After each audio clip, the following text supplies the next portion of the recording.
Hello बच्चों, let's read this question. The question says reaction A plus 2B से हमारे पास बन रहा है C plus D is an elementary process, right? In an experiment, the partial pressure of A and B are 0.60 and 0.80 atm. अगर बात करते हैं partial pressure of C की after some time, वो कितना हो गया 0.2 atm. The rate of reaction relative to the initial rate is option 1 है 1/48, ऑप्शन 2 है 1/24, ऑप्शन सी है 9/16, ऑप्शन 4 है 1/6, right. The key concept for this question is, हमें मेंशन है क्या कि जो रिएक्शन गिवन है ना वो एक एलिमेंट्री प्रोसेस है. एलिमेंट्री प्रोसेस क्या होता है? एलिमेंट्री प्रोसेस बेसिकली एक ऐसी रिएक्शन होती है जो किसमें हो जाती है, एक सिंगल स्टेप में हो जाती है. किसमें हो जाती है? एक सिंगल स्टेप में. और इसके लिए जो हम लोग रेट लॉ लिखेंगे, इसके लिए जो हम रेट लॉ लिखेंगे वो हम लोग डायरेक्टली लिख सकते हैं. ठीक है, इसके लिए रेट लॉ हम लोग डायरेक्टली लिख सकते हैं as rate is equals to rate constant into partial pressure of A into partial pressure of B की पावर 2, राइट. नाउ ये हो गया हमारे पास रेट लॉ एक्सप्रेशन.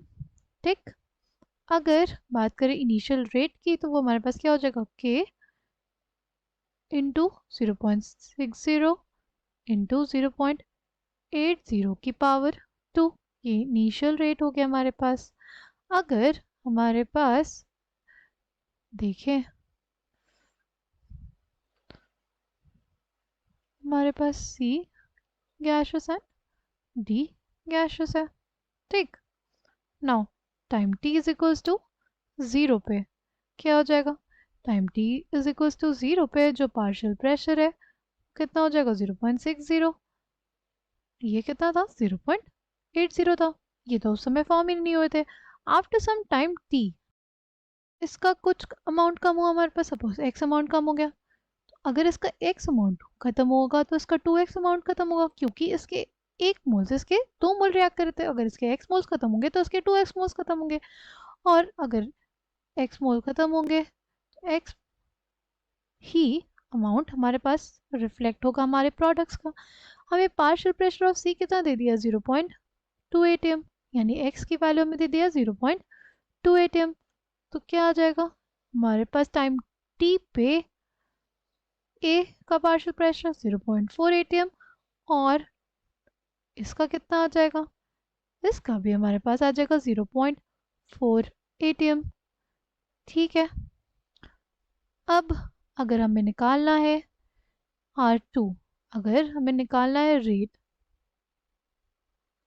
R2 निकालना है तो R2 हमारे पास क्या हो जाएगा, हो जाएगा के rate constant into partial pressure of A into partial pressure of B की पावर 2.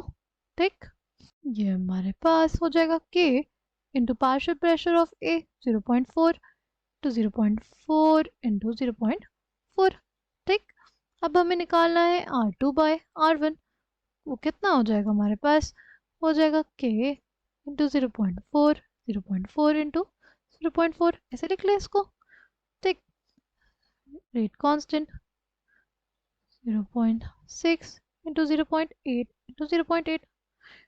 अब इसको हम लोगों को सिंप्लीफाई करना होगा. ये आ जाएगा कितना, ये हो जाएगा 1/2, ये भी 2 आ जाएगा. ठीक, इससे इसको करेंगे तो हमारे पास क्या आ जाएगा 0.1. रेट कांस्टेंट से रेट कांस्टेंट कट गया तो हमारे पास R2 बाय R1 कितना आ जाएगा 1/6. Coming back to the question, correct answer for this question will be option 4. I hope you understood it well. Thank you and all the